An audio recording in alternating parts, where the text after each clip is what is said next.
आकाश फुंडकर. आकाश फुंडकर हे शेगाव किंवा खामगाव, शेगाव जवळच्या खामगाव या मतदारसंघातून निवडून येतात. भाजपचे ते नेते आहेत आणि त्यांचं वय 41 असून त्यांनी BCom LLB इतकं त्यांचं शिक्षण झालेलं आहे. तर आकाश फुंडकर यांच्या बाबतीमध्ये हे अतिशय महत्त्वाची व्यक्ती आहे राजकारणामध्ये. कारण ह्या विदर्भातील शेगाव तालुक्यामध्ये जे शेगाव आपला भाग आहे, लाखो लोक जेथे जातात तर त्यांना खामगाववरूनच जावं लागतं शेगावला.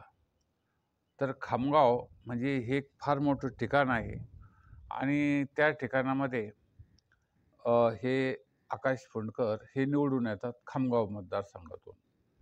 त्यांचं शिक्षण झालं BCom LLB.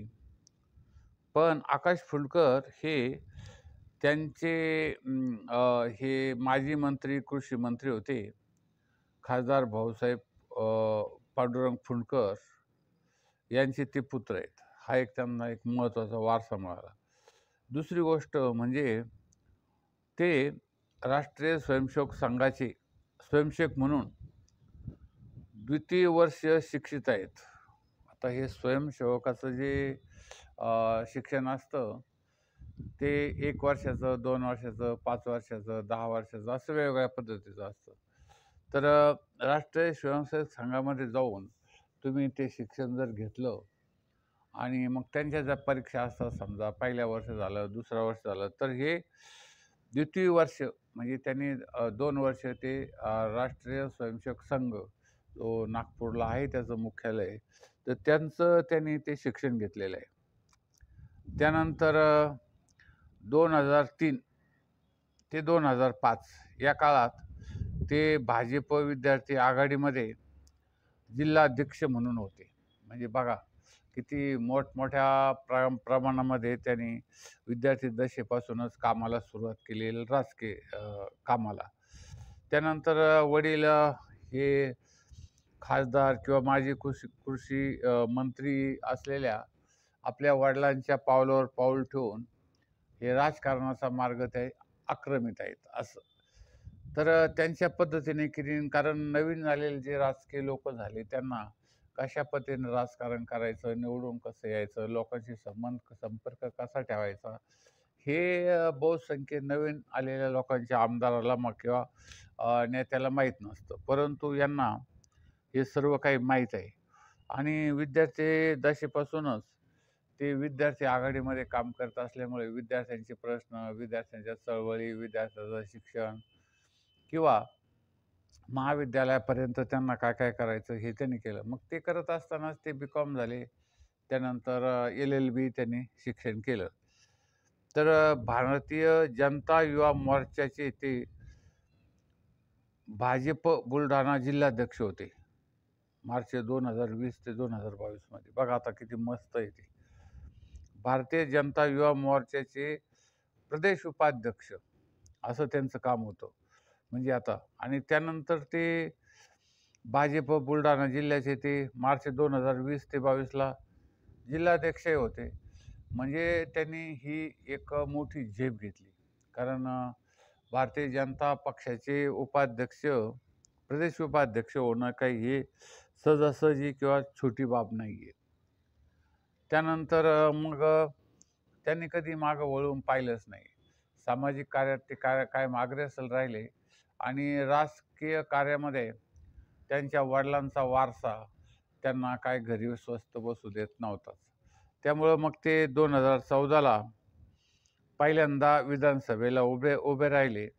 खामगाव विधानसभा जो मतदारसंघ आहे, या मतदारसंघामध्ये ते उभे राहिले आणि योगायोग असं की खासदारांचे पुत्र म्हणून किंवा माजी कृषी मंत्र्यांचे पुत्र म्हणून त्यांनी केलेल्या कामाच्या जोरावर, म्हणजे वडिलांनी जे काम केलं असेल त्या जोरावर आणि तसंच जर पाहिलं तर यांचंही काही कर्तृत्व आहे, यांच्या कर्तृत्वाच्या जोरावर अशा सुरेख संगमातून ते 2014मध्ये पहिल्यांदा निवडून आले आमदार म्हणून, पहिल्यांदा 2014ला.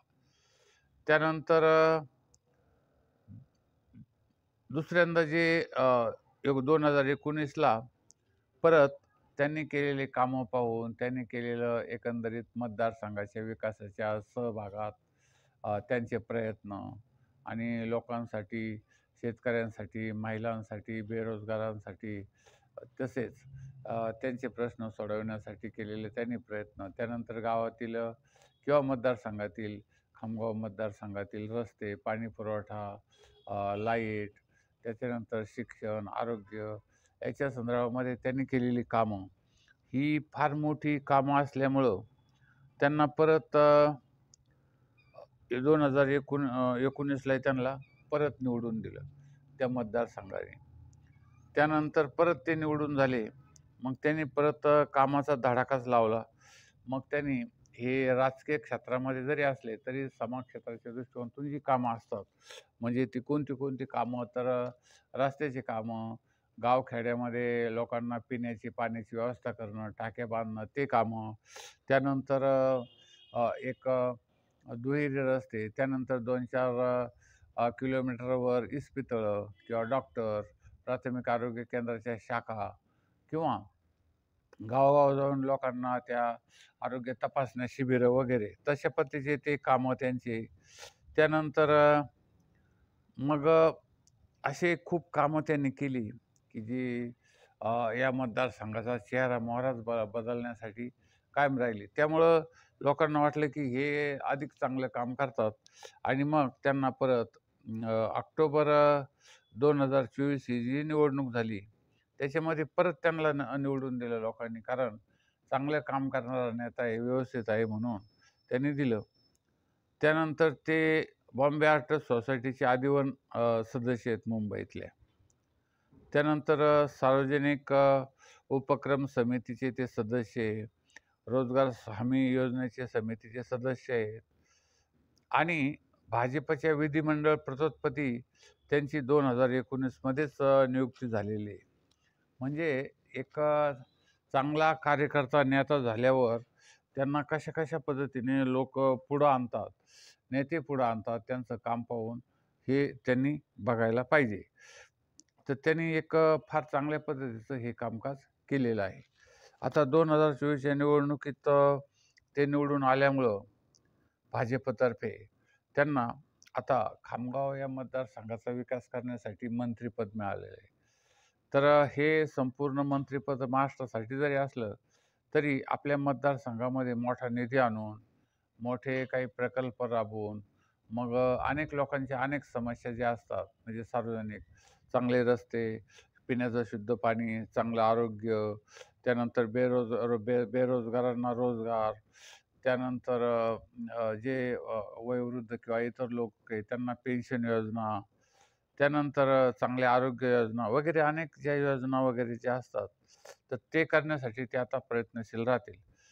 आपण त्यांना एक चांगल्या पद्धतीचं काम करो ही एक अपेक्षा करू आणि त्यांचं एक त्यांनी जे त्यांना मंत्रिपद मिळालं त्याबद्दलही त्यांचं गौरव करू. आपण या आकाश फुंडकर यांना एक शुभेच्छा देऊ.